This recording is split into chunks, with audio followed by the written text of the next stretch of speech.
knowledge.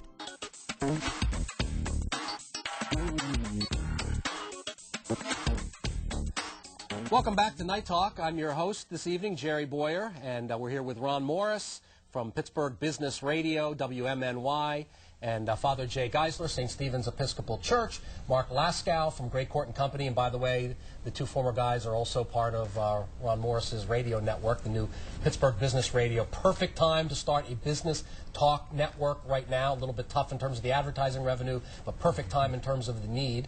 And I'm honored to have with us my good friend and almost Senator of Connecticut, but it didn't happen, author of The American Abundance and the host of the Kudlow Report, Larry Kudlow. Larry, welcome to Night Talk. Thank you, Jerry. Pleasure to be with you. Great to be with you. And we spent most of this show looking for the mustard seeds, looking for in an adverse economic environment, high taxes, high regulation, maybe high inflation. Is it game over, or are there places, are there shoots coming up? Are there places where you can go and make money even when the mood in Washington is against making money?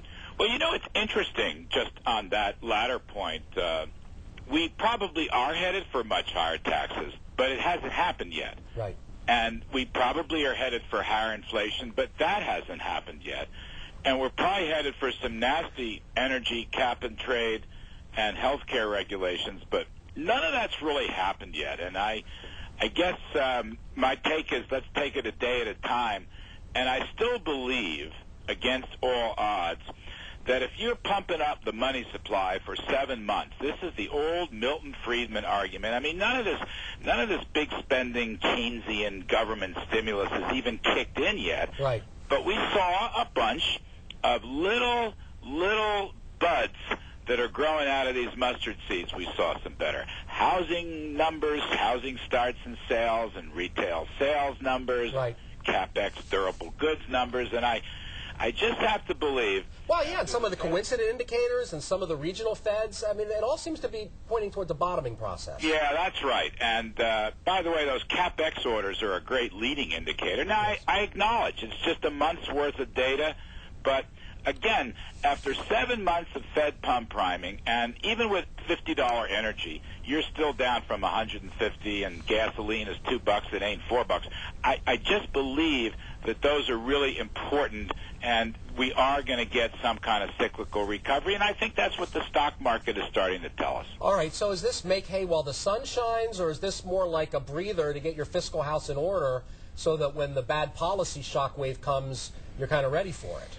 Well, look, I think you have to play the market as the market. I don't think you can necessarily anticipate these government actions until you see the whites of their eyes. And I'll tell you why I say this. I don't want to defend Obama. I think his thrust is far left. He's lurching left. But there's a revolt going on in Washington among Democrats that do not want cap and trade, for example, and are highly suspicious of universal health care, and frankly are not crazy about running for re-election in red states on a big tax hike platform. So I just want to look at what's going on today.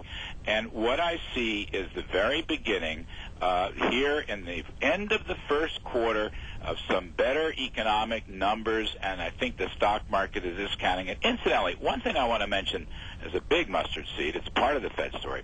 The fact that long-term interest rates are way, way above near zero short-term interest rates. Right. You have a positive sloping yield curve. That's good right. For the banks, right? I was afraid to use that phrase for your audience, but now that you've let the cat out of the bag. Right. And even bankers can make money with a positive sloping yield curve, and they are making money. And in fact, if we had some little regulatory relief on what's called fair value accounting or mark-to-market, I'm not sure we have to spend any more government money. I think the banks they can get themselves out of this just by making more money. All right, hold that thought. We need to go to a break, and I'm going to go around the panel, and we have a little technical burden in that they can't hear what you're saying, but we're going to talk about, do we really need to spend all this money? Your view, and it's my view as well, is that mark-to-market accounting is pro-cyclical, pro-panic, and rather than spend $1 trillion, maybe we can spend $49